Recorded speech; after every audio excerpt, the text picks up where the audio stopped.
Hello, hi everybody, you are watching me live. जल्दी से एक बार सभी प्यारे बच्चे बता देंगे दैट मैम ये आवाज हमें क्यों आ रही है वापस।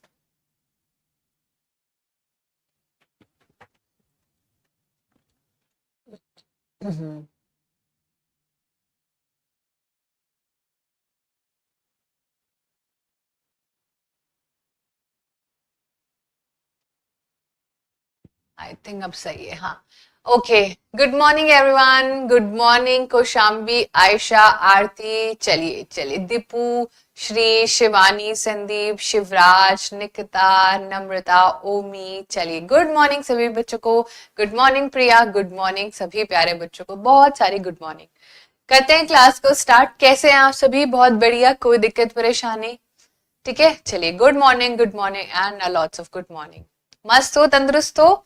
Good morning Muskan, good morning Shabana, good morning Praveen. चलिए, बहुत प्यार भरी गुड मॉर्निंग सभी के लिए।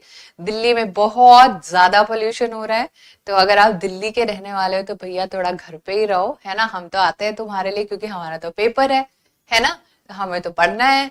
लेकिन आप लोग तो घर पे रह के आराम से जो है यहाँ पर अपने बिस्तर में रजाई तान के बढ़िया से, है ना, सारी चीजें कर सकते हो। और मतलब जो एयर क्वालिटी इंडेक्स है जिसको AQI कहते हैं, वो लिमिट ही पार कर गया है। मतलब लिमिट होती है 400-500 तक स्केल में, और दिल्ली का स्केल जा रहा है 1000 के पार। मतलब क्या ही हो रहा है। लेकिन क्या कीजिएगा, अब बढ़िया खाओ पियो मस्त रहो। अब तो बस वही वाली बात है कि जो है जिंदगी वही अब भगवान भरोसे ही चल रही है ना। चलिए, बहुत बढ़िया, है ना। चलिए, बहुत ही बढ़िया। आज जो है, चलो तो आज करने वाले ज्योग्राफी। बहुत सारी बातें हो गई हैं और ज्योग्राफी के क्वेश्चंस प्रैक्टिस करेंगे। लेकिन उससे पहले आपको पता है कि कल हमने जो है जो टेलीग्राम ग्रुप है उसकी लिंक आपके साथ शेयर कर दी है। लेकिन जो टेलीग्राम ग्रुप है वो आप कैसे ज्वाइन करोगे उसके बारे में एक बार फिर से सुन लो। यहाँ पर जब आप इस पूरी जो है जाओगे, यहाँ पर इसको सर्च करोगे, तो वहां पर जब आप मेरे बायो में जाओगे तो एक ब्लू कलर की लिंक होगी। एज सुन एज आप उस पर क्लिक करोगे तो आपको वो ग्रुप ज्वाइन हो जाएगा, जहां पर हम क्लास की PDF आपके साथ शेयर कर रहे हैं। वहां पर आपको सारी बाकी डिटेल्स भी, हम प्रैक्टिस क्वेश्चन भी डाल रहे हैं वहां पर। डेली के छोटे मोटे गोल्स भी आपको दे रहे हैं कि ये कर लो, आप ये कर लो, ठीक है। तो ये सारी बातें थी जो जरूरी थी, और बाकी जो डेली PDF हमारी आपको जो चल रही है क्लासेस, वो यहीं पर ही आप उसको एक्सेस कर सकते हो, ठीक है। हाँ जी, 14 दिसंबर को हमारा पेपर है, पेपर ऑफलाइन है। ये सारी बातें आपको पता है, यानी कि OMR शीट पे होगा। तो कुछ OMR शीट अगर खरीद सकते हो मार्केट से, खरीद के भी ले आना, थोड़ी प्रैक्टिस कर लेना, क्योंकि आपको पता है अगर एक बार गलती हो गई तो एक नंबर से भी आप रह सकते हो। तो गलती का कोई स्कोप नहीं छोड़ना है। इतनी महंगी नहीं आती, लेकिन मार्केट में आसानी से OMR शीट वगैरह मिल जाती है। थोड़ी सी प्लानिंग चल रही है कि आपके लिए थोड़े टेस्ट पेपर वगैरह भी बनाए जाएं, तो चिंता परेशानी मत करो। चलिए क्लास को करते हैं स्टार्ट, ठीक है। हाँ जी, तो पहला क्वेश्चन है ज्योग्राफी का। प्रूफ के साथ साथ हम आपके साथ करते हैं क्लास को शुरू। करो जल्दी से, ठीक है। चलो, है ना, बहुत बढ़िया, है ना। मिलती है ना मार्केट में OMR शीट, ज्यादा महंगी नहीं मिलती है, ठीक है। अदरवाइज प्रिंट भी करा सकते हो, एक उसकी कॉपी निकाल के अपने आसपास उसको फोटो कॉपी करा लो एक खरीद के, और सस्ती पड़ जाएंगी, है ना। एक खरीद के लाओ ओरिजिनल वाली, फिर उसको उसकी 10-15 फोटो कॉपी करा लो। एक बारी की तो मेहनत है ना। बहुत बढ़िया। चलो क्वेश्चन को करते हैं। जिस स्थान पर कोई नदी किसी अन्य जल राशि से मिलती है उसे क्या कहते हैं? A place where a river flows into another body of water is called what? क्या उसे डेल्टा कहते हैं, क्या उसको जो है तटबंध कहते हैं, लिवीज कहते हैं, या फिर ऑक्सबो लेक कहते हैं, या रिवर का मुहायना यानी कि द रिवर्स माउथ कहते हैं? ऑप्शन बिल्कुल करेक्ट है। सभी प्यारे बच्चों का आंसर यहाँ पर आ चुका है, और वो डेल्टा नहीं होता है, ठीक है। वो तटबंध नहीं होता है, और वो चाप झील नहीं होती है। वो none other than option number A नहीं, ऑप्शन नंबर डी, यानी कि हमारा जो करेक्ट आंसर है that is river's mouth. River का जो माउथ होता है, यानी कि मैम रिवर का भी माउथ होता है, एब्सोल्युटली यस, रिवर का भी माउथ होता है। पहले तो हम लोग ये समझ लेते हैं कि ये डेल्टा क्या होता है, क्योंकि बहुत जरूरी है और बहुत डिटेल में हम इसको करने वाले हैं, ठीक है। देखो, जो डेल्टा होता है वो ये होता है जब भी कोई एरिया डिवाइडेड इनटू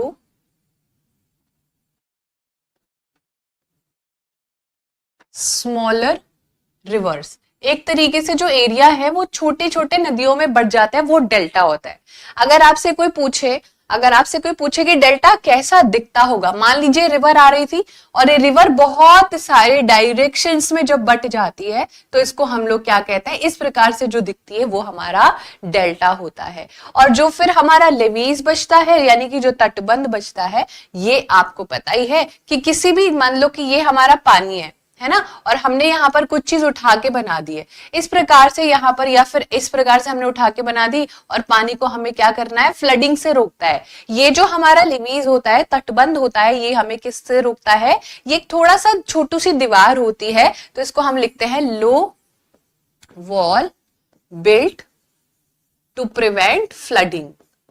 ठीक है, ये हम लोगों को पता होनी चाहिए, क्योंकि कल को अगर यहाँ पर हमसे इसी से ही सवाल आ गया तो हमें पता होनी चाहिए। और ये जो ऑक्सबोल लेक होता है, ये कुछ भी नहीं होता है, एक प्रकार की, जैसे मान लो तुमने, अगर तुम्हारी फैमिली में कोई फार्मिंग वगैरह करता है ना, तो जैसे मैं जो है, फैमिली जो है मेरी बहुत ज्यादा फार्मर्स बैकग्राउंड से रही है शुरुआत से ही। ठीक है, तो यहाँ पर आपको देखने को पड़ेगा जो बड़े बड़े जो मेल मतलब एनिमल्स होता है, उनके पैर के नीचे ना एक चीज लगाई जाती है जिनसे कि उनके पैर मजबूत रहे, और जब वो चलते हैं तो एक टक टक टक टक आवाज आती है ना, आपने देखा होगा, ऐसे करके जो है उसकी शेप होती है। तो ये वाली जो झील होती है, इसकी शेप भी ऑक्स के बो जैसी लगती है, जो उसके पैर में लगाया जाता है। तो इसीलिए जैसे मान लो कोई नदी जा रही है, अब नदी का पानी तो हम लोग कंट्रोल नहीं कर सकते कि भाई वो किस साइड जाएगी, तो मान लीजिए पानी का कुछ शेप इस प्रकार से चला जाता है, ये झील बन जाती है इस प्रकार की, तो इसको चांद की शेप भी कह सकते हो, लेकिन हम लोग इसको कैसी शेप कह देते हैं, ऑक्सबो लेक। तो हमारा आंसर हो जाएगा रिवर माउथ। अब थोड़ी सी बातें यहाँ पर करेंगे, बहुत इंपॉर्टेंट, ठीक है, थोड़ी सी बातें यहाँ पर करेंगे हमारा, और एक ही क्लास में हम एक चैप्टर, ये एक ही पेज पे एक चैप्टर हमें निपटाना है फटाफट से। ठीक है, तो अगर हम अपने पूरे भारत के रिवर सिस्टम को समझने की कोशिश करें, ध्यान से सुन लेना, ठीक है, पूरा का पूरा हमें अपनी प्रणाली समझनी है नदियों की। ठीक है, क्या समझना है, नदियों की प्रणाली यहाँ पर समझनी है। अगर हम यहाँ पर नदियों की प्रणाली समझने की कोशिश करें तो कोई बच्चा हमें ऐसा है हमारी क्लास में जो ये बता सकता है कि हमारी नदियों की क्लासिफिकेशन हमारी एनसीईआरटी कितने टाइप्स में करती है।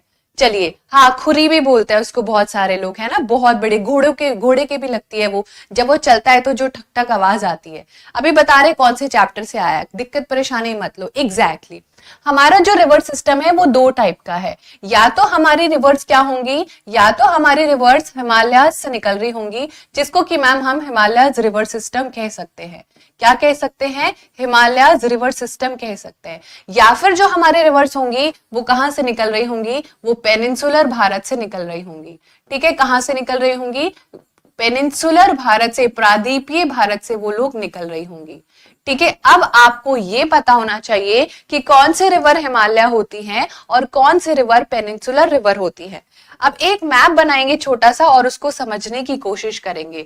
देखो, आपको इतना तो पता है ना कि हमारा ऊपर वाला जो भारत है उसको हम सब ट्रॉपिकल भारत कहते हैं, नीचे वाले को हम ट्रॉपिकल भारत कहते हैं, तो ये जो हमारा एरिया है इसको हम लोग पेनिनसुलर भारत कहते हैं। ठीक है, कौन सा कहते हैं, पेनिनसुलर सिस्टम जो है, यहीं पर हमारी कुछ क्या मिलती है, कुछ नदियां मिलती है। और हिमालयस की नदियां कहाँ मिलेंगी, यहाँ पर भी एक छोटू सा मैप बनाएंगे, और मैप के तरीके से अगर हम इसको समझने की कोशिश करें तो हमारे पास कुछ इस प्रकार से कुछ नदियां हैं, ठीक है, जो कि भारत के हिस्से में आप लोगों को देखने को मिलेंगी। तो ये कौन कौन सी नदियां हैं, एक बार अगर आप लोग बता दो तो मजा ही आ जाए। ठीक है, एकदम मैप की भावनाओं पर मत जाना। तो यहाँ पर लिखेंगे हिमालयस में 3 रिवर है। ठीक है, हिमालय रिवर सिस्टम में 3 रिवर है। सबसे पहले आती है गंगेस, इंडस जिसको सिंधु नदी कहते हैं, और फिर आती है हमारी ब्रह्मपुत्रा। ठीक है, समझते रहो जल्दी से, बहुत इंपॉर्टेंट सवाल इसी के आने वाले हैं आगे आने वाले सेशन में, इसलिए इतने डिटेल में समझा रहा है। उसके बाद आती है पेनिनसुलर रिवर। पेनिनसुलर रिवर यानी कि इन एरियाज में बहने वाली नदियां। अब याद रखना, ये जो हमारी तीनों नदियां हैं ये डेल्टास बनाती है। अभी मैंने आपको समझाया, ये तीनों नदियां जो हैं हमारी, ये डेल्टा बनाती हैं, ये तीनों ही नदियां डेल्टास बनाती हैं। ठीक है, डेल्टास कौन बनाती है, तीनों नदियां। क्या यहाँ पर ऐसी नदियां हैं जो डेल्टास नहीं बनाती हैं, एब्सोल्युटली यस। सबसे पहले याद करेंगे बहुत बढ़िया तरीके से, यहां पर हम लोगों को याद करनी है कुछ रिवर्स, गोदावरी, नर्मदा, तापी, कृष्णा, कावेरी। ठीक है, अब आपको ये समझना होगा कि ये हमारी क्या है, ये हमारी पेनिनसुलर नदियां हैं। ठीक है, क्या है, ये हमारी पेनिनसुलर नदियां हैं। ज्यादातर जो हमारी तीनों नदियां हैं, जैसे कि हमारी गोदावरी हो गई, कृष्णा हो गई और हमारी कावेरी हो गई, लेकिन इनमें से दो नदियां हैं जो इस साइड गिरती हैं। ठीक है, ये हम लोगों को बहुत ज्यादा अच्छे से पता होनी चाहिए कि हमारी दो नदियां हैं जो इस साइड गिरती है, और वो है नर्मदा एंड तापी रेस्पेक्टिवली। कौन सी, नर्मदा और तापी कहाँ गिरती हैं वो आपको पता होना चाहिए, और यही हमारा आने वाला अगला सवाल भी होगा। अगर आप देखोगे कि दो नदियां इधर गिरती है तो इस दिशा को कौन सी दिशा कहेंगे, इस दिशा को पश्चिम दिशा कहेंगे, क्योंकि यहां पर तो मैम हमारा वेस्ट हिस्सा है, तो इनको हम लोग वेस्ट फ्लोइंग रिवर कहते हैं। कौन सी रिवर कहते हैं, पश्चिम में बहने वाली नदियों का नाम बताओ। इनमें से निम्नलिखित में से कौन सी नदी कहां बहती है, या फिर जो है वो कहां गिरती है।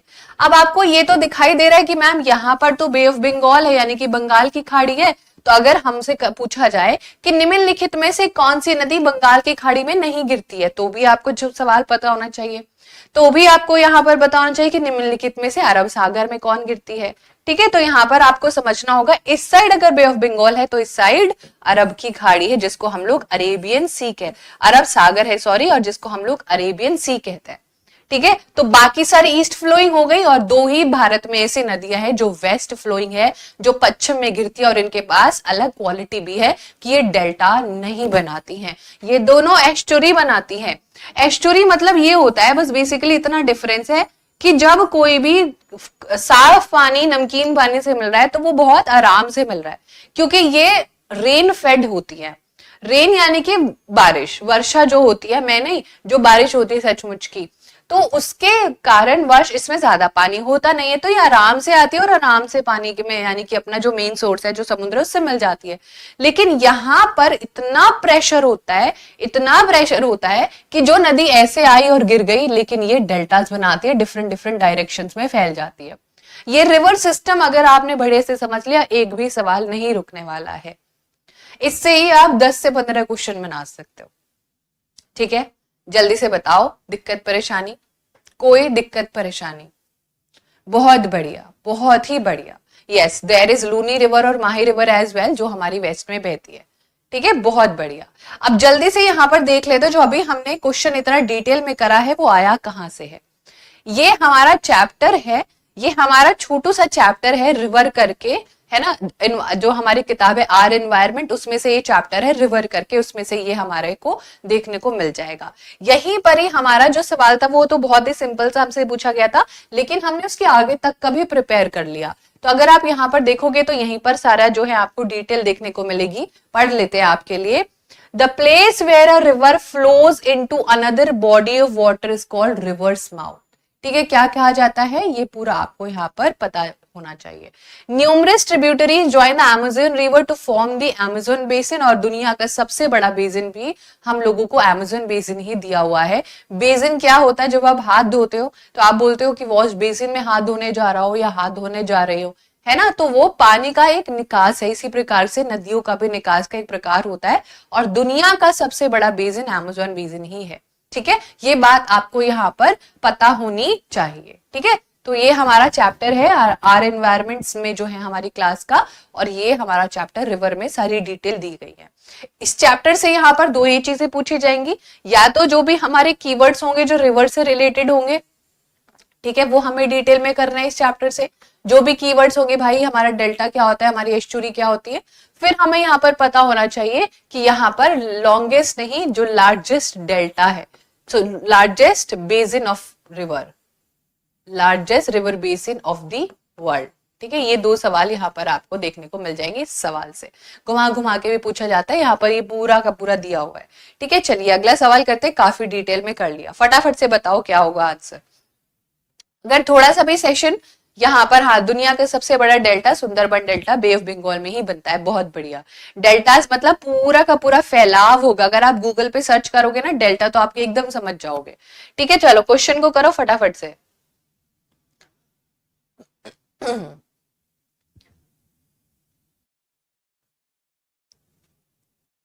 चलिए लास्ट में लेते हैं डाउट क्लास के, ठीक है, अभी कर लेते हैं फटाफट से।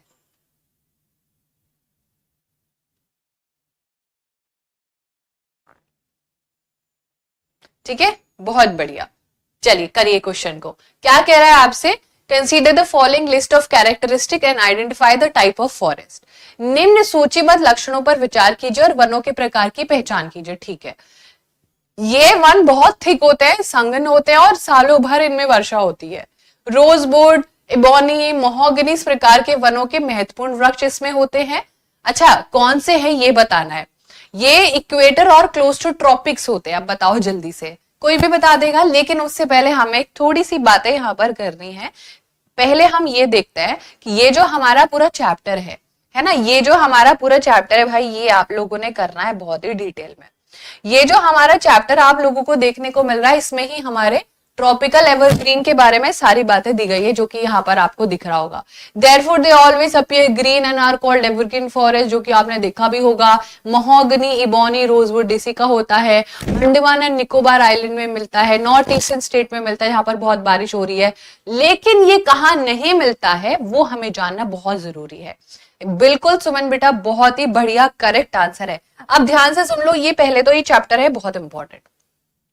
ये चैप्टर है आपका काफी ज्यादा इंपॉर्टेंट, क्योंकि इससे आपको सारे टाइप्स ऑफ वेजिटेशन कर लेनी है। जितनी भी प्राकृतिक वनस्पति है, अब प्राकृतिक वनस्पति है मतलब मैम ऑब्वियसली जो हमें प्रकृति ने दी है, जो हमें ऑलरेडी धरती पर मिली है, वो हमें कर लेनी है। जैसे कि अगर हम आपसे बोले कि हम लोगों को क्या क्या आना चाहिए इसमें, ट्रॉपिकल यानी कि ट्रॉपिक्स के पास मिलती होगी, तो ट्रॉपिकल एवरग्रीन हमें पता होना चाहिए। ठीक है, एवरग्रीन की कौन कौन सी हमें यहाँ पर पेड़ पौधे मिलते हैं वो पता होना चाहिए। ट्रॉपिकल एवरग्रीन के बाद ट्रॉपिकल डिसीडियस, भारत में सबसे ज्यादा पाए जाने वाले ट्रॉपिकल डिसीडियस फॉरेस्ट आपको पता होने चाहिए।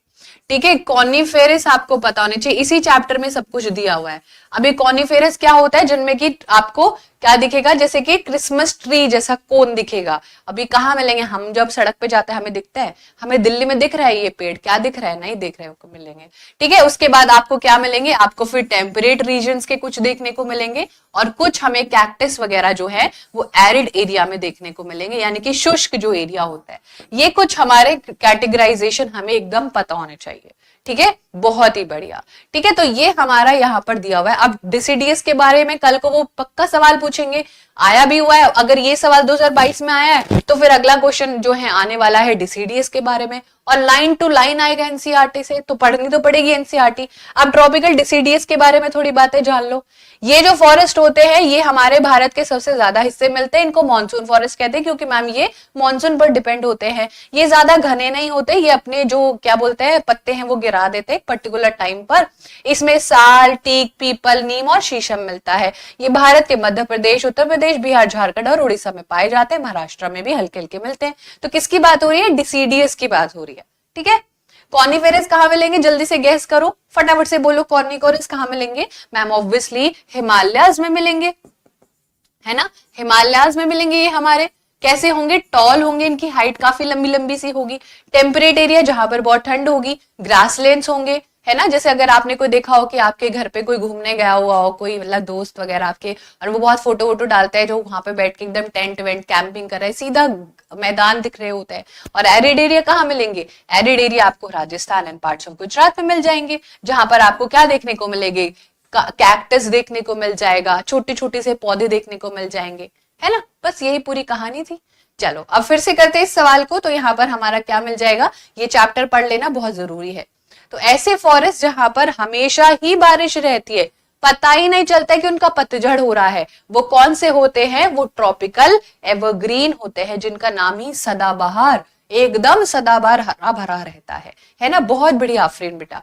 कॉनिकोरस कहाँ मिलेंगे, हिमालयाज में मिलेंगे। टेम्परेट एवरग्रीन कहाँ मिलेंगे, थोड़ा जम्मू कश्मीर के साइड जाएंगे, देखा है तुमने, जिसको मिनी स्विट्जरलैंड कहते हैं, वो टेम्परेट एरिया ही है। और ट्रॉपिकल डेसिडियस मेन एरिया जो हमारे भारत के, वो हमने पढ़ ही लिया, जहां पर हमें पीपल का पेड़ देखने को मिलता है, हमें नीम का पेड़ देखने को मिलता है। करेक्ट है, चलिए बहुत ही बढ़िया। हाँ, कॉनिफेरस का एक एग्जाम्पल बहुत अच्छा है, दोनों ही कोल्ड एरियाज में मिलेंगे, एब्सोल्युटली करेक्ट। ठीक है, चलिए करेक्ट है, ये पूरा चैप्टर कर लेना। तो ये सब कुछ इसका ही है, कहा ऑब्वियसली इक्वेटर के पास होंगे तभी तो बहुत ज्यादा बारिश होगी, है ना। चलो अगला क्वेश्चन करते हैं, बहुत सुंदर क्वेश्चन है, करो फटाफट से। एक क्वेश्चन के साथ साथ कम से कम 4-5 चीजें नहीं याद की तो क्या फायदा, है ना। एनालिसिस करने का, एनालिसिस का मतलब ये होता है कि बाल की खाल निकालना। Otherwise just telling you the answer does not going to give you any benefit, है ना। बहुत बढ़िया मैम, मैंने पूरा कश्मीर घुमा है, मुझे भी बुला लो प्लीज। ठीक है चलिए, बहुत बढ़िया। आंसर करते हैं, सस्टेनेबल डेवलपमेंट क्या होता है, ऐसे ऐसे सवाल आ जाएंगे तो फिर तो सीटेट हमारा क्लियर ही हो जाएगा। सतत विकास का अर्थ यह है कि रिन्यूएबल रिसोर्सेज का बचाव करना, है ना। मुख्यतः जो है नवीकरणीय संसाधनों का संरक्षण करना, सिर्फ इतनी ही बात होती है क्या। संसाधनों को सीमित उपयोग करना, अपनी संतानों व संबंधियों के लिए साधनों का जो है बचाव करना, ज्यादा ही हिंदी हो गई। Conserve all kind of resources, use only as per requirement and save for future. बताओ जल्दी से। ऑब्वियसली बहुत ही सिंपल सा आंसर है, क्योंकि अब बाकी को आप ऑड वन आउट कर सकते हो, क्योंकि अपने बच्चों के लिए और रिलेटिव्स के लिए बचाओगे तो ये तो थोड़ा सा है ना अपने बारे में बात करने वाली बात हो गई। यहाँ पर मेनली रिन्यूएबल रिसोर्सेज को बचाने के लिए नहीं, लेकिन फ्यूचर के लिए भी चीजों के बारे में सोचने का, और लिमिटेड यूज, सिर्फ ये बहुत ज्यादा लिमिटेड ही हो जाएगा। तो ऊपर के 3 नहीं होंगे, हमारा आंसर होगा ऑप्शन नंबर डी। सारे आज डी हो रहे हैं क्या आंसर? ठीक है, तो हमारा आंसर हो जाएगा option number D.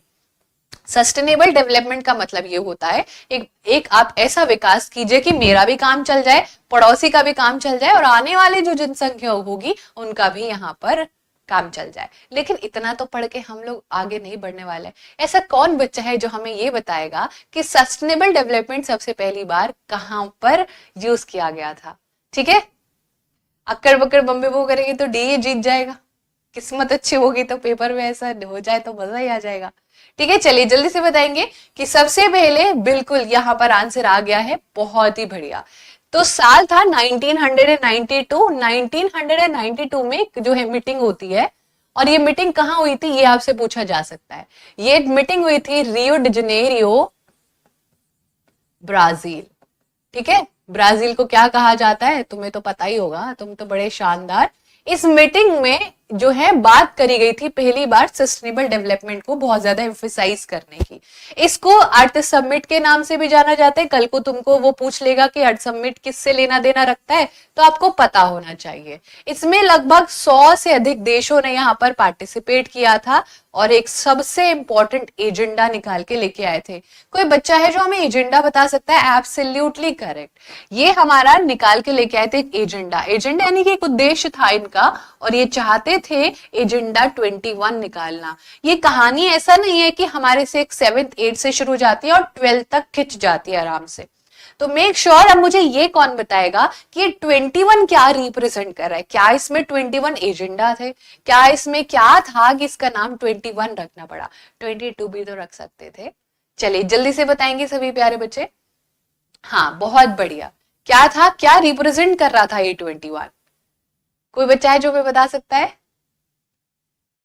Yes, it was representing 21st century. Saba बहुत बढ़िया। यस, वो 21 कंट्रीज नहीं, वो 21 सेंचुरी जो 21वीं शताब्दी चल रही है ना हमारी, उसको रिप्रेजेंट कर रहा था। ये सवाल कल को पेपर में आ गया कि 21 क्या रिप्रेजेंट कर रहा था, किस चीज का मकसद था। तो 21वीं शताब्दी में जो आने वाली चीजें हैं उनके बारे में सोचने पर मजबूर कर रहा था। ठीक है, चलिए बहुत बढ़िया।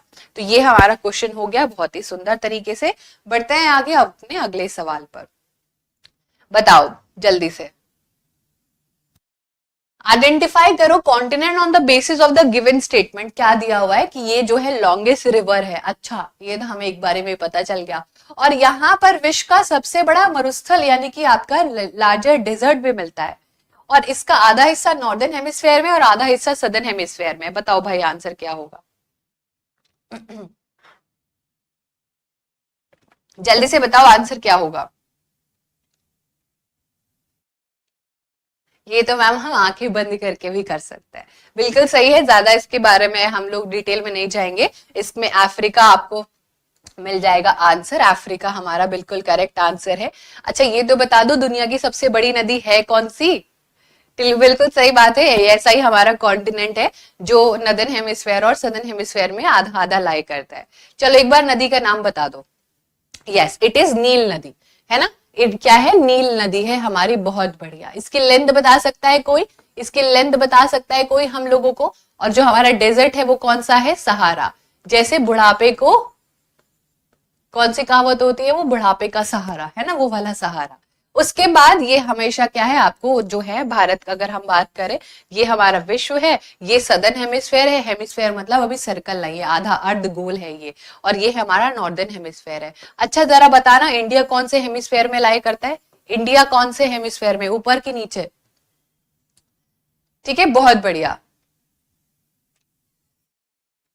हाँ बिल्कुल सही है, फिल इन द ब्लैंक्स का भी आ सकता है कि हाँ 50 आएगा, इससे बिल्कुल सही है। ठीक है, तो इतनी इसकी लेंथ है, कल को लेंथ पूछ ली तो वो भी हमें पता ही होना चाहिए। यस, भारत आता है ऊपर वाले हिस्से में, और हम लोगों को पता होना चाहिए, कल को ये हमसे, मुझे पक्का पता है ये पूछेगा कि कैपिटल में लिख देंगे। ठीक है, इंडिया कंप्लीटली नॉर्दर्न हेमिस्फेयर में आता है, कंप्लीटली नॉर्दर्न हेमिस्फेयर में, उत्तरी गोलार्ध में आता है भारत पूरा का पूरा, उसका और कुछ भी हिस्सा निचले हिस्से को टच नहीं कर रहा होता है। ठीक है, तो ये आ सकता है कि कंप्लीट, जब आप बोलोगे कि कंप्लीटली बोल दे तो हमें चक्कर ना आ जाए, नहीं, पूरा कंप्लीटली नॉर्दर्न हेमिस्फेयर में भारत आता है लोकेशन वाइज। ठीक है, चलो लिख देते, कहीं तुमको कल कंफ्यूज हो जाए तो इंडिया आता है। ठीक है, कहीं पता चले मैम अफ्रीका ही बता दे नॉर्दर्न हेमिस्फेयर में, पीडीएफ देख रहे हैं बच्चे, है ना। थोड़ी सी मेहनत की बात होती है और फिर सब हो जाता है ना, थोड़ी सी मेहनत होती है बस, और वो मेहनत होती है, ओ देखो कितना छोटा सवाल हो गहरा, मैं नहीं दिखूंगा, 300% जूम हो गया था, 300% जूम आउट हो गया था ये, क्या ही कीजिएगा। चलो बताओ, आंसर की करो जल्दी से, मैम हिंदी में भी लिखो, चलो लिख देंगे अब। ठीक है, बताओ जल्दी से, विश्व का सर्वोत्तम मत्स्य क्षेत्र वहां पाए जाते हैं, the best fishing ground of the world are found, कहां पर? ये तो तुम लोग क्या क्या खा पी के आए हो आज, हैं? क्या खा पी के आए हो?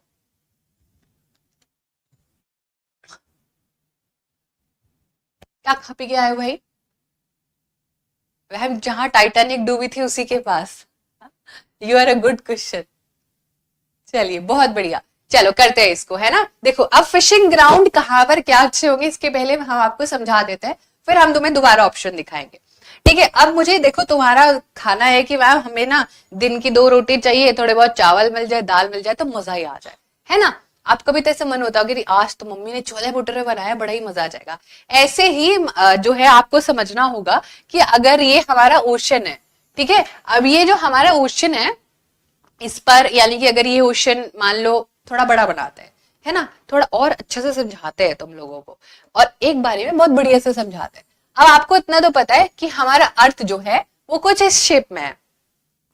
अब होने होता ही है कि ऑब्वियसली जो हमारी ये जगह है, यहाँ पर कैसी हवाएं होंगी, यहाँ पर थोड़ी सी ठंडी हवाएं होती है मैम, वो तो आपने हमें समझा दिया, सूरज की रोशनी कम होती है और यहाँ पर ये होता है, और ये आपने बता, लेकिन यहाँ पर जो ओशंस है वो कैसे होते हैं, थोड़े गर्म मिजाज के होते हैं, क्योंकि इनको सूरज की रोशनी ज्यादा मिल रही होती है ना। अब ध्यान से सुनते जाना, अब ध्यान से सुनोगे, अगर मान लीजिए ये हवा इधर को चलने लग जाए और ये हवा इधर को चलने लग जाए तो क्या होगा, गर्म और ठंडी हवा का मिलन होगा, है ना। कल कोई ऐसे भी चल सकती है, बुरा मत मान जाना, कल कोई ऐसे भी चल सकती है ना। तो जब इन हवाओं का मिलन होगा तो यानी कि हम क्या कह सकते हैं, है ना, तो हम यहाँ पर कह सकते हैं कि अरे मैडम यहाँ पर तो क्या हो रहा है, यहाँ पर ये जो कोल्ड करंट थे और ये जो वार्म करंट हो रहे हैं, इनका मिलन हो रहा है, यानी कि गर्म हवाएं चलेंगी गर्म जगह पर, पानी गर्म हो जाएगा ना, रॉड से गर्म करो पानी गर्म हो जाएगा, है ना, पानी में बर्फ डाल दोगे तो पानी ठंडा हो जाएगा, पानी की कोई फॉर्म शेप होती नहीं है, हम उसे जैसा रखना चाहे वो वैसा ही हो जाते हैं, बिल्कुल मेरे जैसा, है ना। तो यहाँ पर जब भी ये दोनों मुलाकात करते हैं,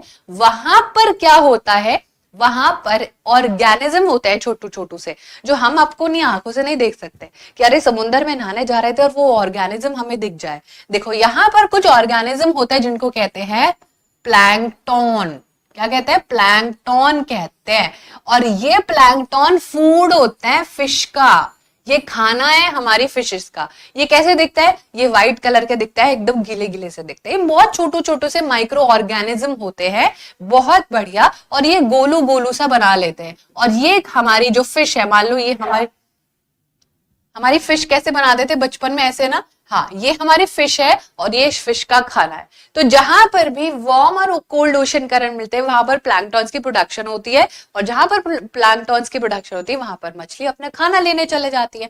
तो क्या हम ऐसे कह सकते हैं कि जहां पर हमारा जो भी होगा फिशिंग ग्राउंड, यानी कि अब उनको खाना मिल रहा है, खाना पीना मिल रहा है, तो उनकी जनसंख्या बढ़ेगी, हट्टे कट्टे वो हो जाएंगे, है ना? जल्दी से बताओ। तो बिल्कुल सही बात है, जहां पर जो क्षेत्र जहां गर्म वो ठंडा महासागरीय धाराएं मिलती है वहां पर प्लैंक्टॉन्स होते हैं। ठीक है, बात समझ में आई कि नहीं? है ना, बहुत बढ़िया। ये ना स्पॉन्जे स्पॉन्जे से होता है, बिल्कुल सही बात है। जैसे ढोकला ढोकला होता है ना, ऐसे ऐसे से होता है ये, लेकिन ये हमारा खाना नहीं है, वो फिश का खाना है, उनको हम प्लैंक्टॉन्स कहते हैं। इसमें डॉल्फिन बहुत ज्यादा इनको खाती है, वो अच्छा खासा खाएगी तो उसकी ब्रीडिंग बहुत अच्छी होगी, है ना? और आप ये मत सोचना कि ये सिर्फ समुद्र में ही हो रहा है, ये हम तालाब में भी कर रहे हैं, आर्टिफिशियल प्लैंक्टॉन्स भी बना रहे हैं हम, अलग अलग फॉस्फोरस पता नहीं क्या क्या क्या क्या डाल के। मछली पालन करना है ना, मछली का व्यापार करते हैं लोग, बस यही तो पूरी कहानी है। तो हमारा आंसर हो जाएगा ऑप्शन नंबर डी, करेक्ट होना चाहिए। ठीक है, तो बाकी सब ऑटोमेटिकली गलत हो जाते जब हमें सही बातें पता चल गई। तो करंट मूव करे उससे हमें नहीं, कोल्ड करंट मूव करे उससे नहीं, इक्वली दोनों नहीं, लेकिन जहां पर मिलन हो रहा है। ठीक है, चलिए, तो ये हो गया हमारा पूरा का पूरा कहानी। और अब हम पढ़ते हैं अपना अगला सवाल। बहुत ही आसान सवाल है, सेकंडों में बनना चाहिए और सेकंडों में हम आगे बढ़ जाएंगे। बताओ जल्दी से। हाँ जी, बताओ आंसर। अभी बताया मैंने ये आपको। कह रहा है कि largest basin in the world क्या है? इंडस रिवर बेसिन है, गंगा ब्रह्मपुत्र रिवर बेसिन है, अमेजोन रिवर है, या फिर नील है? ये तो बिल्कुल जो है नहीं होना चाहिए। अमेजन बेसिन जो है वो हमारा क्या है, लार्जेस्ट डेल्टा है, सॉरी लार्जेस्ट बेसिन है, अभी अभी मैंने आपको बताया था। अमेजन के बाद आता है कॉन्गो। ठीक है, अमेजन के बाद आता है कॉन्गो, कॉन्गो के बाद आता है नील, यानी कि रैंकिंग है ये। और फोर्थ नंबर पर मिसिसिपी आता है, यानी कि ये फर्स्ट नंबर पर, ये सेकंड नंबर पर, और ये थर्ड नंबर पर। ठीक है, बस इतना बताना चाहिए, बाकी इससे ज्यादा डिटेल में नहीं आएगा। ठीक है, चलिए अगला क्वेश्चन करते हैं यहाँ पर फटाफट से। बहुत सुंदर है ये, प्लीज किसी का गलत ना हो, इसको हम दिमाग से करेंगे। ठीक है, चलो, काफी टाइम होता है हमारे पास।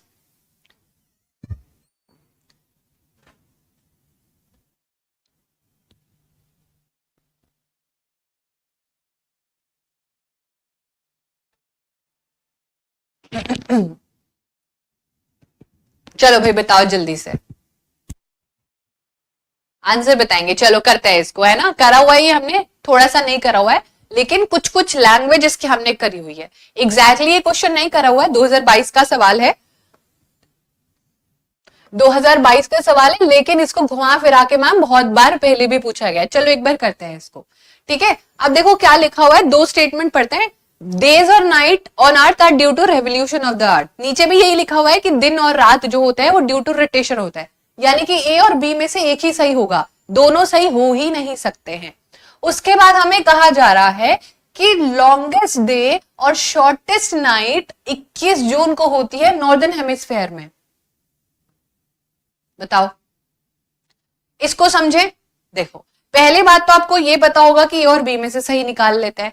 जो दिन और रात होते हैं वो रेवोल्यूशन की वजह से तो होते नहीं है, तो ये तो हमारा इनकरेक्ट हो जाएगा, क्योंकि मैम जो दिन और रात होते हैं वो तो रोटेशन हो गया ना फिर, क्योंकि यहां पर दिन और रात नहीं, सीजन्स बदलते हैं। रेवोल्यूशन से हमारे क्या बदलते हैं, परिक्रमण से हमारे मौसम बदलते हैं। उसके बाद अगर हम यहाँ पर, वो तो गलत हो गया, यानी कि ए, अब जो ए ही चला गया तो वैसे तो ये सारे ही चलेगा, जहां पर भी ए है तो ये हमारा बी ऑप्शन सही हो जाता है। लेकिन अपने को कहाँ जाना है, अपने को सही दिशा में जाना है। अब इसको समझते हैं, थोड़ा सा ध्यान से सुनना। ओके, अब लॉन्गेस्ट डे है, यानी कि दिन बहुत बड़ा है, सर्दियों में दिन नहीं बड़े होते तो गर्मियां चल रही हैं। और शॉर्टेस्ट नाइट है, बिल्कुल सही बात है, दिन रात छोटी होती है और दिन बड़ा होता है। गर्मियों में दिन छुपने में ही 7 बज जाता है और रात जल्दी से होती नहीं है, और फिर दोबारा से सूरज जी पधार जाता है, हमें तो सोने का टाइम ही नहीं मिलता है ना। तो यहां पर आपको देखने को मिलेगा कि ये करेक्ट है स्टेटमेंट। ठीक है, ये करेक्ट है स्टेटमेंट। 21 जून को जो भारत में गर्मी हो रही है तो डेफिनेटली दिन बड़े होंगे और रात छोटी होगी। लेकिन अगर मैं यहां पर आपको ये बोलूं कि 21 जून तो चल रहा है और यहां पर मैं सदर्न हेमिस्फेयर लिख दूं, तो ये स्टेटमेंट इनकरेक्ट हो जाएगी। समझते हैं इसको, देखो ध्यान से। अगर आपको देखना हो तो शॉर्टेस्ट डे कब होगा, शॉर्ट डे चाहिए और लॉन्ग नाइट चाहिए, यानी कि सूरज कहां चला जाएगा, यानी कि भारत किधर चला जाएगा, निचले हिस्से में चला जाएगा, है ना। तो इस प्रकार से आपको पता होने चाहिए, बिल्कुल करेक्ट स्टेटमेंट है, यानी कि बी और सी हमारा करेक्ट हो जाएगा। ठीक है, बहुत बढ़िया, वेरी गुड एवरीवन। तो ये डेट भी चेंज हो जाएगी जब हम विंटर सोलस्टाइस देख रहे होंगे, बहुत बढ़िया। चलिए अगला सवाल करते हैं, अगला सवाल करते हैं। अब ये तो आपको मैंने पहले कराया हुआ है, करंट्स होते हैं, ये करंट्स किस पर डिपेंड करते हैं, वहां पर चलने वाली टेम्परेचर, वहां पर चलने वाली हवाओं के ऊपर। तो आपसे पूछ रहा है कि लैब्राडोर जो है ये करंट कैसा है, ये कोल्ड है, ये वार्म है, ये किनारी है, या फिर ये सरफेस है। तो ये आज का होमवर्क है, क्योंकि सभी बच्चे इसको करेक्ट दे रहे हैं, और ये आपने आज होमवर्क करना है। और होमवर्क के साथ साथ और क्या क्या करना है, बाकी कुछ कोल्ड करंट्स भी रिवाइज करने हैं। ठीक है, पूछा जा सकता है, क्योंकि इस बार जो है कोल्ड है, तो बाकी वार्म भी थोड़े से रिवाइज कर लेना। ठीक है, चलो ये हमारा आज का आपका होमवर्क है, और आपको पता है करंट क्या होता है, करंट ये नहीं जो आपको लग जाए। चलो जल्दी से बताओ, अगला क्वेश्चन करो फटाफट से। Consider the following statement. बहुत बढ़िया दिव्या, सुजाता, विनीत, प्रिया, बहुत बढ़िया बेटा। चलिए क्वेश्चन को करते हैं। Consider the following statement about waterways, यानी कि पानी पर जलमार्ग, जो हमारे पूरे के पूरे ट्रांसपोर्टेशन वाला सिस्टम है। कम दूरी यातायात के सबसे अधिक उपयोग किए जाने वाले जलमार्ग हैं। नाव्य नदियां तथा झीलों का उपयोग अंतर्देशीय जलमार्ग के लिए होता है। और डरबन और केपटाउन अफ्रीका के महत्वपूर्ण पतन है, यानी कि पोर्ट्स, पोर्ट्स में क्या होता है, व्यापार होता है ना। बहुत बढ़िया, बता दिया मैंने आपको सारी डिटेल, क्लास के स्टार्टिंग में सारी डिटेल्स बता दी है। How you can access the PDF, how you can access the today's PDF, आप कैसे कनेक्टेड रह सकते हो, सब कुछ मैंने आपको बता दिया है। ठीक है, चलिए अब आंसर करते हैं। देखो वाटरवेज मोस्ट कॉमनली नहीं होता है फॉर छोटे डिस्टेंस के लिए, तो ऑप्शन ए को आउट करना है कहानी से।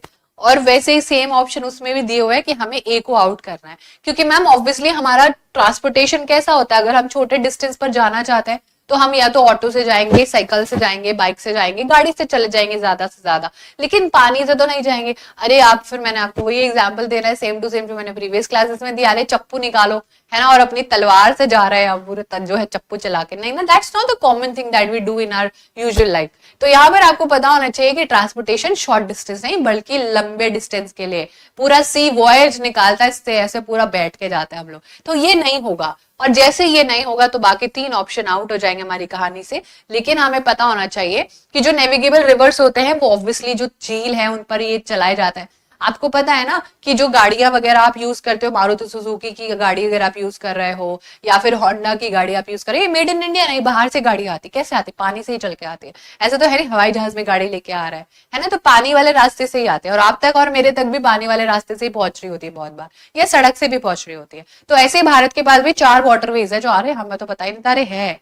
ठीक है, तो आपको वाटरवेज भारत के भी पता होने चाहिए। तो जो भी हमारी नदियां होती है, झील होती है, जिन पर की चप्पू चलाया जा सकता है, बड़े बड़े ये टैंक्स होते हैं, है ना। और फिर ये तो आपको पता ही होगा, अगर अफ्रीका लिखा है, अफ्रीका की कैपिटल ही केप टाउन है, तो ये बिल्कुल करेक्ट है। ठीक है, तो ये हमारा बी और सी अकेला हो भी नहीं सकता, तो ये कॉम्बो इसका बनेगा ही बनेगा। ठीक है, तो हमारा ऑप्शन हो गया बदमाश चोर, बी एंड सी दोनों ट्रू है। ठीक है, चलिए अगला क्वेश्चन करते हैं, बहुत इंपॉर्टेंट था। अब ये क्वेश्चन करो फटाफट से, ये क्वेश्चन अब किसी का गलत नहीं होना चाहिए। अब हम ऊपर थे लेकिन अब हम नीचे आ गए हैं, जल्दी से बताओ। अगर आप सदर्न हेमिस्फेयर में चले जाओ, हम तुमको सदर्न हेमिस्फेयर में भेज रहे हैं, अभी तुम्हारी टिकट कर दी है फ्लाइट की। ठीक है, ठीक है। If you stay in southern hemisphere which of the following will hold true about 21 जून, जल्दी से बताओ। अरे पार्ट्स वगैरह तो बाहर से मंगाने पड़ते हैं, बहुत सारी ऐसी गाड़ियां होती है जो इतने सारे लोग बाहर से मंगाते हैं।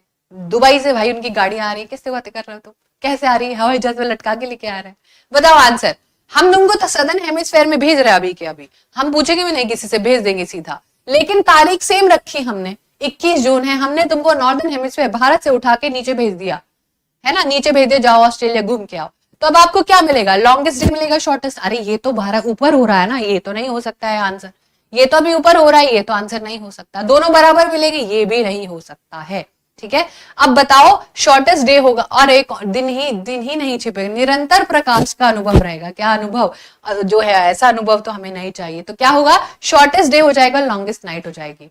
अरे भाई देखो ना इधर, मान लो ये अर्थ है, नॉर्दर्न हेमिस्फेयर में गर्मी चल रहा है, सूरज इसी को देखे जा रहा है टुकुर टुकुर। अब तुम यहां पर पहुंच गए सदर्न हेमिस्फेयर में, तो तुमको कौन देखेगा, कोई भी नहीं देखेगा। जल्दी सूरज जी चले जाएंगे, रात लंबी हो जाएगी और दिन छोटा हो जाएगा, तो लॉन्गेस्ट नाइट होगी और शॉर्टेस्ट डे होगा। समझे कि नहीं समझे, समझे कि नहीं समझे।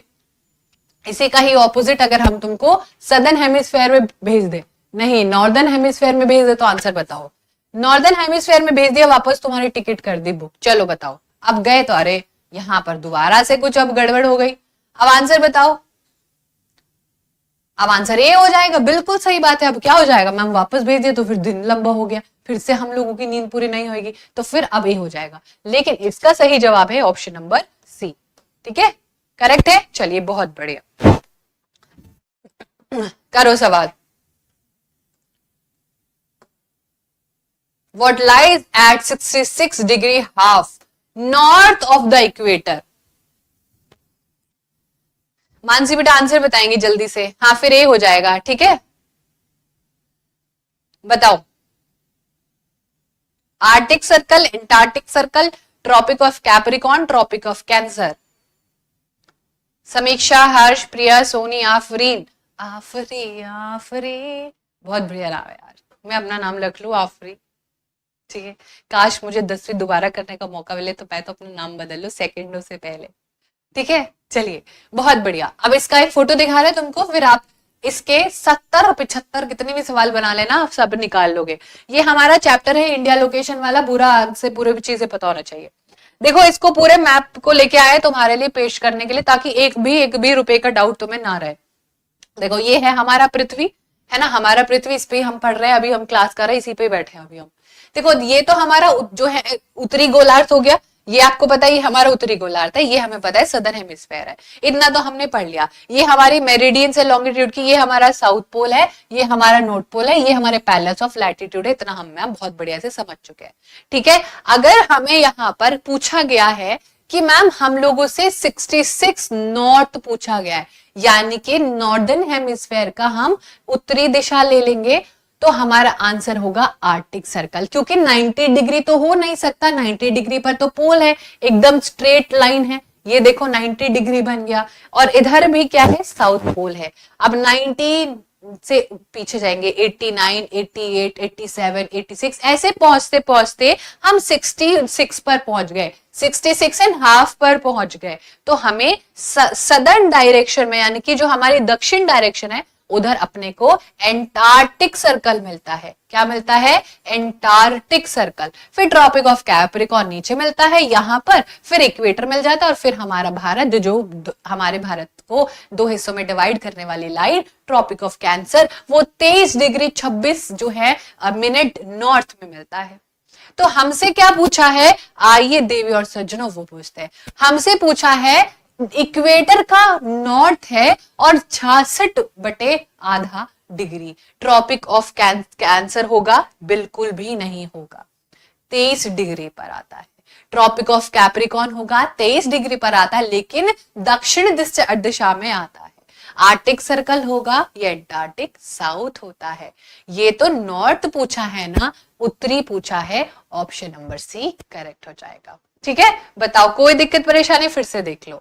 ऊपरी हिस्सा कौन सा है, निचला हिस्सा कौन सा है। साउथ पोल दक्षिण दिशा में है, डायरेक्शन वाइज वो उत्तरी दिशा में है। ठीक है, पैरेलल्स ऑफ लैटिट्यूड है, लॉन्गिट्यूड्स है। ठीक है, ट्रॉपिक ऑफ कैंसर है, बस दोनों की डिग्री सेम है, देख रहे हो, इसकी भी 26 है, इसकी भी जो है मिनट 26 है, इसकी भी डिग्री 23 है, इसकी भी डिग्री 23 है, लेकिन डायरेक्शन का फर्क है। भारत नॉर्दर्न, इसीलिए ट्रॉपिक ऑफ कैंसर।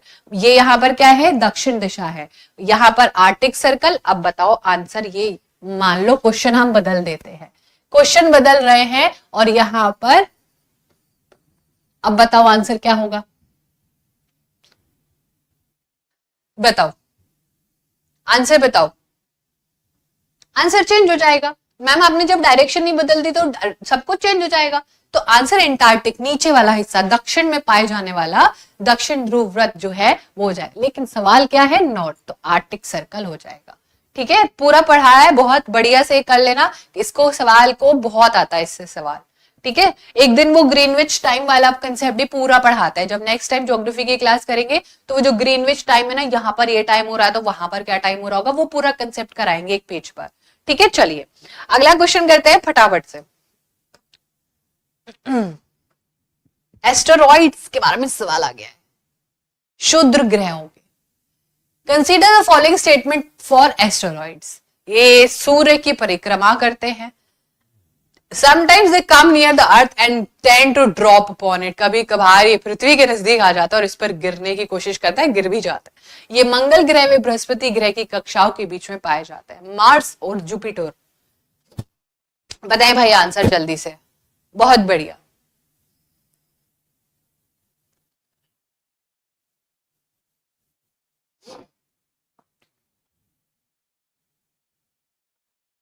डी लग रहा है सब बच्चों को, ज्यादातर डी ऑप्शन आ रहा है, but that's not the correct answer.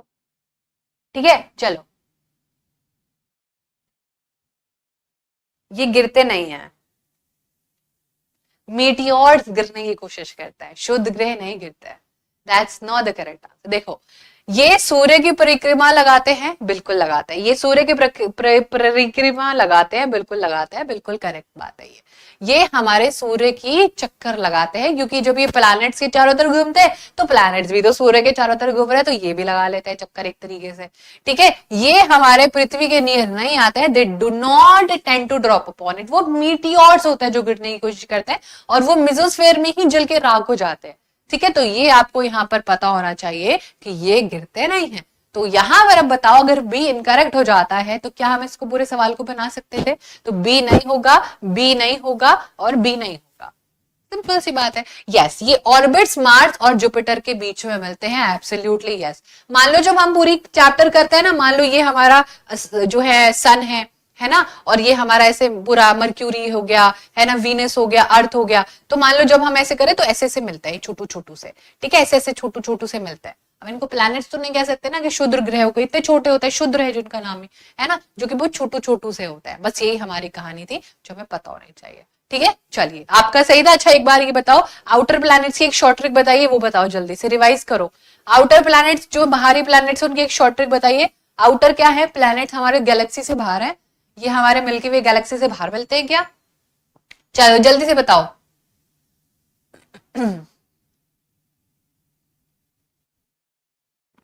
Yes, that's the right trick. Outer planet को जे सन कहते हैं, क्योंकि मैम क्या है ना, हम ना क्या करते हैं ना, जो सन है ना वो हमारे लिए बहुत जरूरी है, तो हम उसके आगे जी लगाते हैं, तो हम क्या बोलते हैं, जी सन बताओ। तो जी सन यानी कि कौन कौन से हो गए? शिवा बेटा बहुत बढ़िया, Jupiter, Saturn, Uranus and Neptune. ठीक है, ये पता होनी चाहिए, बहुत ही जरूरी बात है। बाकी इनर हो जाता है ना ऑटोमेटिकली, इनर है ना, अरे पृथ्वी के थोड़े करीब है ना, तो उसके थोड़े करीब है तो उनको इनर है ना, जैसे तुम्हारे कुछ करीबी दोस्त होता है, तो बाकी सब जो है वो इनर प्लैनेट्स कहलाया जाता है। चलो, प्लैनेट चैप्टर मैंने बहुत अच्छे से करा दिया, वैसे तुमको प्रीवियस वीडियो में सब कुछ मिल जाएगा। करो जल्दी से अगला सवाल।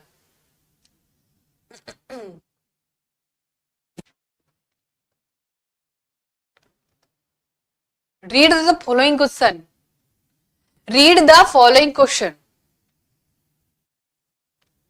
Yes, those are also called Jovian planets. Ma'am इसकी पीडीएफ कहाँ मिलेगी? वीडियो के शुरू के हिस्से को देख लेना, सब डाउट्स क्लियर हो जाएंगे। ठीक है, चल रीड द फॉलोइंग स्टेटमेंट और बताओ भाई क्या। Equator is very important reference point two locate places of the अर्थ। इसका एफ मिट गया है भाई, कोई बात नहीं, हम उसी के लिए तो आए। Of the earth by measuring the angle of the pole star from his or her place, a person can find the latitude of his or her place.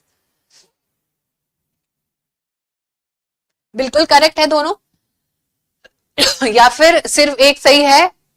नहीं, दोनों सही हैं, दोनों गलत हैं। ए सही है, बी गलत है, ए फॉल्स है, बी सही है। ए लग रहा है मैडम जी, बोथ ट्रू, दोनों ही मैम। ए फॉल्स लग रहा है, बी ट्रू लग रहा है। लगने से थोड़ी होता है, लगने से थोड़ी होता है, दोनों ही सही है, बिल्कुल करेक्ट है। देखो, हमें कहाँ पहुंचना है, किसके घर पहुंचना है, कैसे पता चलता है? ऐसा तो चलो वो तो बात अलग है कि तुम्हारी मम्मी ने और पापा ने मुझे बोला, तुम मतलब तुम्हारे मम्मी ने और तुम्हारे पापा ने तुम्हें ही बोला कि बेटा ये ना ऐसे ऐसे जाना है और उसका ये काम करके आना है, यहाँ से लेफ्ट लेना, यहाँ से राइट लेना और यहाँ से निकल के आ जाना और अपना पूरा काम करके आना। ऐसे थोड़ी ना पहुंच जा रहे हो तुम, लैटिट्यूड से ही पहुंच रहे हो। ठीक है, तो जो भी हमारा पोल स्टार का एंगल होता है वो ही हमें उस पर्टिकुलर जगह की लैटिट्यूड के बारे में भी बताता है कि कोई इंसान कहाँ पर लोकेटेड है। ठीक है, अगर मान लो कि मैंने आपने हर किसी ने यहाँ पर जो है किसी ना किसी को क्या भेजा होगा, किसी ना किसी ने अपने किसी फ्रेंड को अपनी लाइव लोकेशन भेजी होगी व्हाट्सएप की, आपके घर पे कोई रिश्तेदार आ रहा होता है तो आप उसको अपनी लोकेशन भेजते हैं, वो कैसे आपको ढूंढते ढूंढते आ जाता है कि भैया फलाना ना ऐसे 22 डिग्री ऐसे 23 मिनट नॉर्थ में बैठा हुआ, उधर चल लो हमें लेके। तो जो गूगल मैप का कंसेप्ट है ना वो यही यूज करता है और ये दोनों ही आपस में बिल्कुल करेक्ट है। ठीक है, बिल्कुल बहुत बढ़िया। लैटिट्यूड लॉन्गिट्यूड दोनों ही यहाँ पर आप एक तरीके से काम आते रहेंगे और लॉन्गिट्यूड लैटिट्यूड बहुत जरूरी, लेकिन लैटिट्यूड पता करने के लिए हमें इक्वेटर बहुत मदद करता है। चलो बताओ आंसर, बहुत आसान है, कुछ ज्यादा एक्सप्लेनेशन चाहिए नहीं इसमें, फटाफट करेंगे आगे बढ़ेंगे, करो जल्दी से।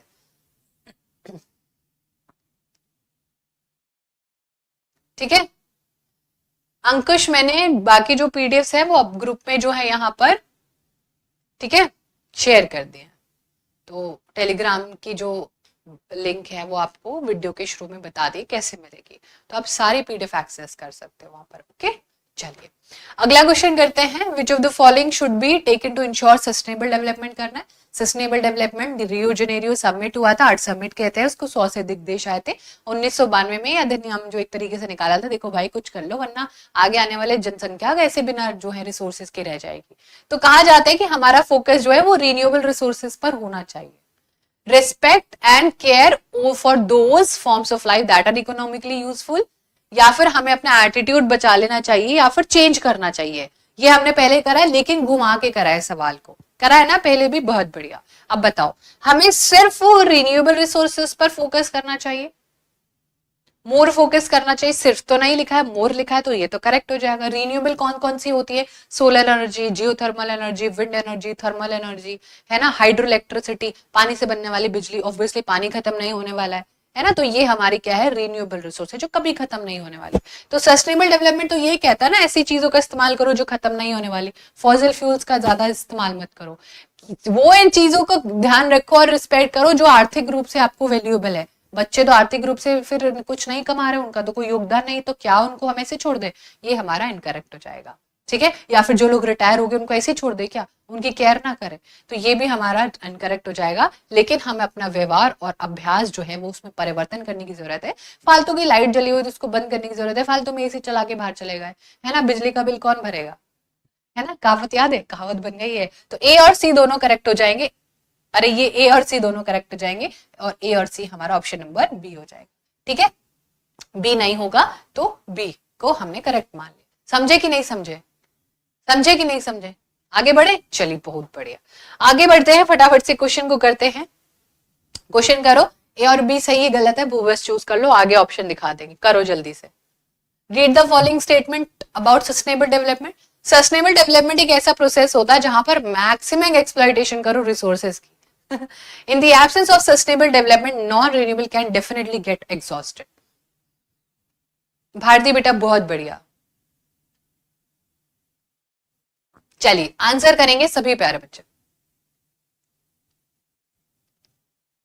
मैम ए बिल्कुल गलत है, ए बिल्कुल गलत है, बिल्कुल बढ़िया। प्रांजलि बेटा बहुत बढ़िया, दीपक, नुसरत, प्रीति, निर्मला, सोनम, जया बहुत बढ़िया, श्वेता वेरी गुड, पनिका, पर्णिका, वाह। चलो आगे बढ़ते हैं क्वेश्चन को लेके। सस्टेनेबल डेवलपमेंट एक ऐसा प्रोसेस है जिसमें मैक्सिमम एक्सप्लॉयटेशन नहीं होता है, जिसमें हम लोग यहाँ पर मिनिमम एक्सप्लॉयटेशन देखते हैं, not maximum, we go through minimum, भाई कम से कम न्यूनतम करो। अरे भैया एक्सप्लॉयटेशन संसाधनों का कब हो जाएगा कि भैया आज पूरे दिन पंखा ही चला छोड़ गया, आज पूरे दिन एसी चले, है ना, क्योंकि पड़ोसी भेजेगा, है ना, पड़ोसी भेजेगा ना बिजली का बिल, तो ऐसा नहीं, मिनिमम इस्तेमाल करना चाहिए। भाई किसी की बिजली क्यों खा रहे हो, तो किसी के हिस्से में चले जाएगा। आज भी गाँव में और बहुत सारी जगहों पर बिजली नहीं पहुंच रही, लोग लैंटिल लेके पढ़ रहे हैं, समझ रहे हो? तो थोड़ा सा तो हमें सोचना चाहिए आने वाली जनसंख्या के बारे में in the absence of sustainable development. लेकिन अगर सस्टेनेबल डेवलपमेंट नहीं करते ना 1992 में, अगर हमें ये समझ नहीं आया होता तो जरूर जो नॉन रिन्यूएबल रिसोर्सेज है वो खत्म हो जाती। आजकल आप सुन रहे होंगे स्कूटी भी इलेक्ट्रिक चल रही है, आजकल गाड़ी इलेक्ट्रिक चल रही है, बहुत बढ़िया चीज है। लोग अपने घरों पर सोलर पैनल लगा रहे हैं, तो वो लोग कितने बढ़िया है जो रिन्यूएबल रिसोर्सेज का इस्तेमाल कर रहे हैं, और जो एक बार चली गई जो नॉन रिन्यूएबल है वो खत्म होने से बचा रहे हैं। ठीक है, तो यहाँ पर आप लोगों को समझना होगा, ये पूरा हमारा कंसेप्ट है और ये हमें बहुत बढ़िया से समझ भी आ गया। तो ये हमारा करेक्ट हो जाएगा कि अगर हम नहीं करेंगे तो मैम ऑब्वियसली हमारा कोयला खत्म हो जाएगा, पेट्रोल डीजल खत्म हो जाएगा, तो फिर हमें दिक्कत परेशानी हो जाएगी। लेकिन ऊपर वाली स्टेटमेंट गलत है क्योंकि मिनिमम होना चाहिए। तो हमारा आंसर क्या होगा? दोनों सही नहीं हो सकते हैं, दोनों सही हो ही नहीं सकते हैं, और ए सही नहीं है तो हमारा ऑप्शन क्या हो जाएगा? ए गलत है और बी सही, ऑप्शन नंबर डी। कोई दिक्कत परेशानी? चलिए, कोई दिक्कत कोई परेशानी, जल्दी से यहां पर करते हैं अगला सवाल। बिना किसी सोच समझ के आगे बढ़ेंगे, सवाल करो बस 1 सेकंड से पहले बनना चाहिए। सस्टेनेबल डेवलपमेंट क्या होता है? चलो करो जल्दी से। लिमिटेड यूज ऑफ रिसोर्सेस, सिर्फ रिन्यूएबल रिसोर्सेज को बचाना है। फ्यूचर अभी शायद रिपीट हो गया है ना, रिपीट हो गया सवाल, कोई दिक्कत नहीं है। वैसे ऑप्शन नंबर डी होगा करेक्ट, अभी कर लिया था ये आपने, कोई दिक्कत नहीं, ऑप्शन नंबर डी हमारा करेक्ट होगा। चलिए, कराया है सवाल। अगर शुरू से जुड़े हुए क्लास में तो सबसे पहले आते ही करा दिया था पहला ही क्वेश्चन। बताओ, which among the following is west flowing river and drained into Arabian sea? निम्नलिखित में से कौन सी नदी पश्चिम की तरफ बहती है, पश्चिम की तरफ बहती है और अरब सागर में जाकर मिलती है? यमुना, कावेरी, नर्मदा, गंगा। यमुना किसकी ट्रिब्यूटरी है? गंगेश की। तो गंगा और यमुना तो एक ही जो है, मौसी और जो है बहन बहन हो गई दोनों, है ना? तो आंसर क्या होगा? बहुत बढ़िया, that is obviously Narmada and Tapi are the only rivers जो कि हमारे, नर्मदा एंड तापी हमारी ऐसी रिवर्स है जो वेस्ट फ्लोइंग है, जो पश्चिम में गिर जाती है और पश्चिम में हमें अरब सागर मिलता है। और यही हमारी 2 रिवर है जो एस्चुरीज बनाती है। एस्चुरी मतलब प्यार से जो है आती है और अरब सागर में मिल जाती है। एस्चुरी का ऑपोजिट होता है डेल्टा, जो कि इस प्रकार से बहुत सारी डायरेक्शन में फैल जाता है। ठीक है, अब जल्दी से ये बताएंगे कि अगर इस साइड अरब सागर है, ध्यान से सुन लेना, अगर इस साइड अरब सागर है, अरब यानी कि ए और एस यानी कि सागर, तो इस साइड क्या है जल्दी से बताओ। ठीक है, इस साइड अगर लक्षद्वीप है तो इस साइड अंडमान एंड निकोबार है। ठीक है, ये भी याद रखना बात है। लक्षद्वीप में क्या मिलता है? कोरल रीफ्स मिलते हैं, बहुत सुंदर होते हैं। आज गूगल करके देखना कैसे दिखता है ये। घूमने जाते हैं यहाँ पे लोग, स्कूबा डाइविंग करना है। वेरी गुड, बहुत बढ़िया, that is Bay of Bengal यानी कि बंगाल की खाड़ी। बहुत बेहतरीन तैयारी चल रही है सभी प्यारे बच्चों की, मजा ही आ गया। चलिए अगला सवाल करते हैं, फटाफट से करो। ये हमारा सेकंड लास्ट क्वेश्चन है। ठीक है, सेकंड लास्ट क्वेश्चन है आज के सेशन का। कराया हुआ सवाल है, फिर भी एक बार बता देंगे ताकि रिवीजन हो जाए। बहुत बढ़िया शिवा, अर्चना वेरी गुड बेटा। चलो आंसर करते हैं, पढ़ो और एबीसी बताओ सही है कि नहीं। इंसुलेशन इंपॉर्टेंट फैक्टर है that influence the distribution of temperature. Insulation क्या होता है? सूरज से आने वाली जो किरणें होती है उसी को इंसुलेशन कहते हैं। ठीक है, तो इंसुलेशन जो होगा वो किसी भी जगह का तापमान का भी प्रभाव जो है एक तरीके से बनाएगा। The amount of insulation increases from equator towards the poles, temperature decrease from equator towards the poles. देखो ये तो सही हो गया, यानी कि मैम जहां ए नहीं होगा वो हमारा नहीं हो सकता। ठीक है, ए हमारा एब्सोल्युटली करेक्ट है। जहां पर जितनी ज्यादा रोशनी होगी सूरज की, वहां पर उतनी ज्यादा गर्मी होगी, इजंट इट? और जहां पर सूरज की रोशनी नहीं पहुंचेगी तो वहां पर सर्दियां होंगी। तो डेफिनेटली मैम ये टेम्परेचर का डिस्ट्रीब्यूशन तो बताता ही है। The amount of insulation increases from equators, यानी कि जो इक्वेटर है, जो हमारी धरती को 0 डिग्री में 2 हिस्सों में डिवाइड कर रहा है, अगर हम इक्वेटर से ऊपर जाएंगे पोल्स की तरफ, नीचे भी जा सकते हैं क्योंकि नीचे भी पोल है दक्षिण दिशा में और उत्तरी दिशा में, तो क्या इंसुलेशन इंक्रीज होती है? बताओ, क्या इंसुलेशन इंक्रीज हो रही है?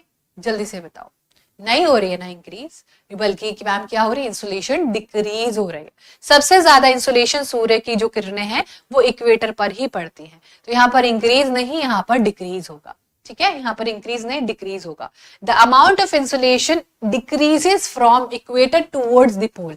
आप जितने ऊपर जाते जाओगे आपका टेम्परेचर घटता चला जाएगा और तुम्हारे को कांपनी छुट जाएगी, इतनी ठंडी होगी। ठीक है, इतना -डिग्री टेम्परेचर चला जाएगा कि 10-15 जैकेट भी पहन लोगे तो बहुत दिक्कत नहीं, ठंड बहुत लगेगी।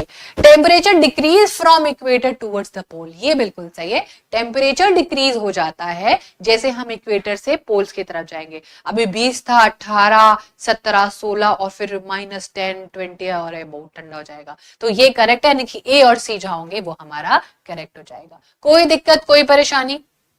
बिल्कुल सही है। दिल्ली से निकलेगी जम्मू कश्मीर के लिए क्या हो जाएगा? भैया ठंडी बढ़ने वाली। क्यों बढ़े? अरे डिग्रीज देखो ना, तुम्हारे ऊपर जाते जा रहे हो तो ठंड तो बढ़ेगी, है ना। आज भी अगर हम केरला की तरफ चले जाए ना इतनी गर्मी नहीं पड़ेगी। दिल्ली में देखो कितना ठंडा हो रहा है ना। बस ये तो पूरी है, अभी आ भी नहीं रही है ठंडी। चलो लास्ट क्वेश्चन करते हैं। बहुत बढ़िया, बताओ जल्दी से। ये थोड़ा सा जो है क्वेश्चन हम बताना भूल गए आपको, शुरू में अगर बता देते तो कर लेते, लेकिन तुम अब भी कर लोगे। बताओ जल्दी से। बहुत बढ़िया। Which type of vegetation occur in Western Ghat? Western Ghat में किस प्रकार के आपको क्या देखने को मिलेंगे? वनस्पति देखने को मिलेगी। आपको tropical rain forest western slope पर देखने को मिलेंगे, लेकिन पिछले ही साइड जो ईस्टर्न स्लोप है उस पर आपको कांटेदार जो है झील झाड़ियां देखने को मिलेंगी। पश्चिमी जो है ढालों पर कटीली झाड़ियां देखने को मिलेगी।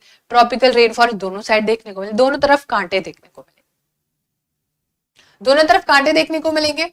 बताओ ईस्टर्न साइड जो है, अब देखो इसका बहुत सुंदर सा ट्रिक बता रहा है पहले। ये देखो ध्यान से सुन लेना। अगर मैं आपको ये बोलूं कि यहां पर हमारे वेस्टर्न घाट है, ये हमारा लास्ट क्वेश्चन है। ओके, हम पहले ब्राउन पेन ले आए अपना।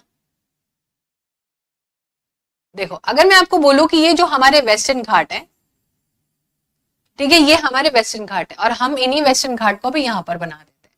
और मान लो बादल आ रहे थे, बादल तो आएंगे क्योंकि बादल का काम है आना, वो तो हवाओं के साथ आएंगे और वो यहाँ से टकरा जाते हैं और जब वो टकराते हैं उसको कन्वेंशनल रेनफॉल कहते हैं। ठीक है, अभी यहीं पर ही बरस जाएंगे सारे के सारे, पीछे नहीं जा पाएंगे, यानी कि ये एरिया हो जाएगा रेन शैडो एरिया। ये कौन सा एरिया हो जाएगा? ये हो जाएगा रेन शैडो एरिया। यहां पर बारिश नहीं हो रही है तो क्या हम इस वाले ये पिछले वाला हिस्सा इसको रेन शैडो एरिया कह सकते हैं? यहां पर बारिश होगी ही नहीं, रेन शैडो एरिया, यानी कि जिसमें मैम बारिश नहीं होती, बारिश यहाँ पर क्या अपनी परछावी से यहीं पर ही बरस जाती है। तो जहां पर बारिश हो रही है वहां पर आपको टेम्परेचर कैसा देखने को मिलेगा या वेजिटेशन कैसी देखने को मिलेगी? जल्दी से बताओ, फटाफट से बताओ, जल्दी से बताओ।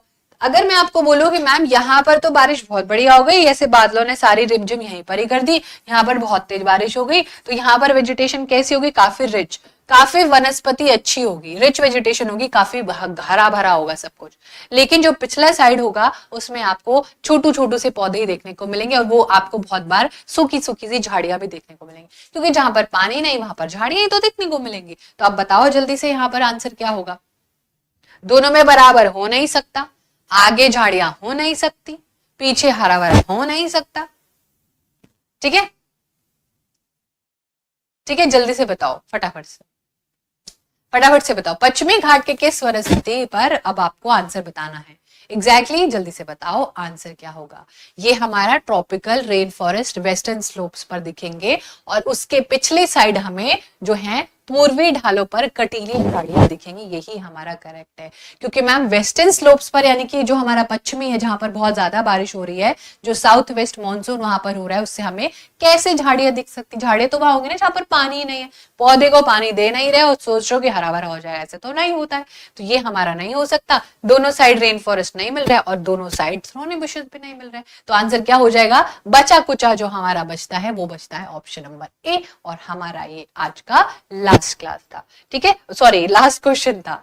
ठीक है, तो ये हमारा जो है आज का सेशन हो गया है। अब बताएं आपकी क्या सेवा की जाए? ठीक है, अब बताओ।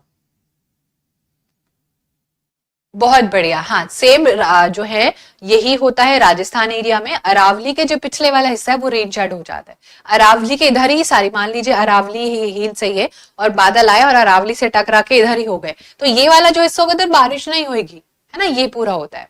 ठीक है, चलिए अब आपको सब कुछ बता दिया कि आप लोगों ने पीडीएफ कहाँ से लेनी है, आप लोगों ने सारी चीजें यहाँ पर जान ली है, सब कुछ आपके लिए यहाँ पर कर दिया गया है। क्लास रेगुलर कर दी गई है Monday to Friday every 11 AM। Okay, धीरे धीरे अभी प्रीवियस ईयर एनालिसिस खत्म होने के बाद थोड़ा चैप्टर का एनालिसिस कर लेंगे इंपॉर्टेंट, फिर कुछ मॉक्स कर लेंगे और बाकी तो आपको मैराथन वगैरह भी मिल ही जाएंगी। ठीक है, तो ये आपको पता होना चाहिए। बहुत तेजी से कमेंट सेक्शन चल रहा है। हाँ, पेडागॉजी के भी क्वेश्चन यहाँ पर करने की जो है अभी देखते हैं, आपको बता देंगे। लेकिन इतना है कि अगर हमने 100 क्वेश्चन भी कर लिया तो लगभग हम अच्छा कर लेंगे उसमें भी स्कोर। ठीक है, और बाकी जो हिमांशी मैम की जितनी भी सीडीपी की क्लासेस है उनको जरूर जरूर कर लेना, उसके अलावा कुछ पढ़ना ही नहीं पड़ेगा। यहाँ पर तो देखो कंसेप्ट की पूरी बातें होती है, लेकिन सीडीपी में इतनी सारी चीजें हैं सीखने को कि वो तो बहुत ही ज्यादा जरूरी है। ठीक है, चलिए ओके। यूपी में टीजीटी पीजीटी कब आ रहा है? सुनने में तो आती रहती है, कुछ ना कुछ तो कर ही रही है। देखो इलेक्शन के टाइम पर ही ये लोग कुछ करें, सुनने में तो आ रहा है कि भाई बहुत भयंकर वैकेंसीज आने वाले, तो लगे रहो तैयारी में, है ना। चलो ठीक है,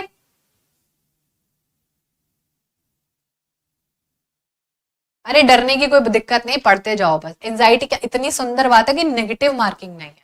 ठीक है, चलो तो अब मिलते हैं आपसे कल ठीक 11 बजे। कल हम हिस्ट्री करने वाले हैं, तो कल ठीक 11 बजे आएंगे हिस्ट्री के क्वेश्चंस के साथ। तब तक आप सब अपना ख्याल रखो, मस्त रहो, तंदुरुस्त रहो। Sending you all lots of love, आप सभी के लिए ढेर सारा प्यार। मिलते हैं अगली क्लास में, टेक केयर।